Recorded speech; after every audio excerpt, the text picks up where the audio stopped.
So I had a situation the other day where one of my sons threw a fork at his brother out of frustration when he was washing dishes. And he was throwing it at his brother's back, but his brother turned at the last second and it hit him right here, right above the eye, so close to his eye. And of course, I was livid when it happened and I went up there and sent him to his room. And I took about 30 minutes to calm down before writing out like three options of consequences and bringing my son in to calmly talk to him about what happened.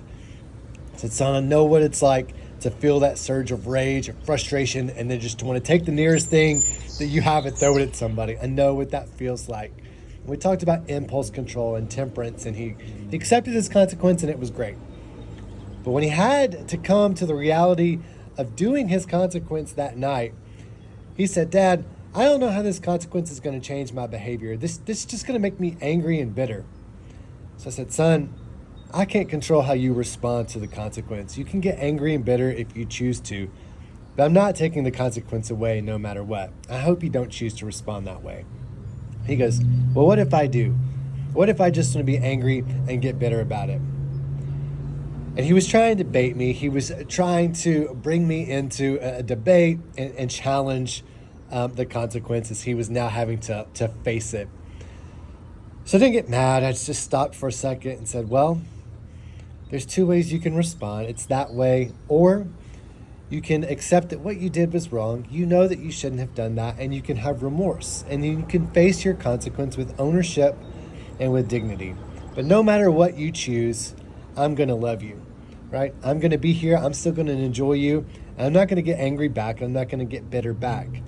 But there's another consequence you're going to have if you do that, and it's not what I'm going to give you. You're going to have a brokenness in your relationship with me. If you put anger in between you and I, then you and I are disconnected. And you have to carry around the weight of anger. And it takes work to stay angry at somebody, to have to hold on to that feeling of bitterness when you want to enjoy them, when you want to be in loving relationship with them. So, son, I hope that you don't do that. So he went to bed that night, and the next day we had a 2.5-hour drive. He was next to me in the front seat, and I didn't know what he was going to do. I thought maybe he's just going to be mad and pout the whole time.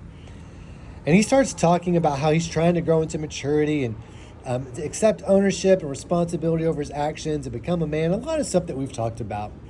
I said, son, that's a really great perspective. That's a lot of self-awareness. Like, those are some great thoughts.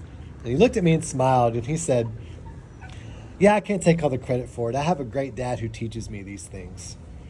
Man, that was an awesome moment for me. Humbly, not because I did everything perfect, but because I see God working in my son's heart. That was his way of extending an olive branch, of him saying to me, I'm not holding on to anger and bitterness, Dad. I want to stay connected to you. So just wanted to share that huge parenting win.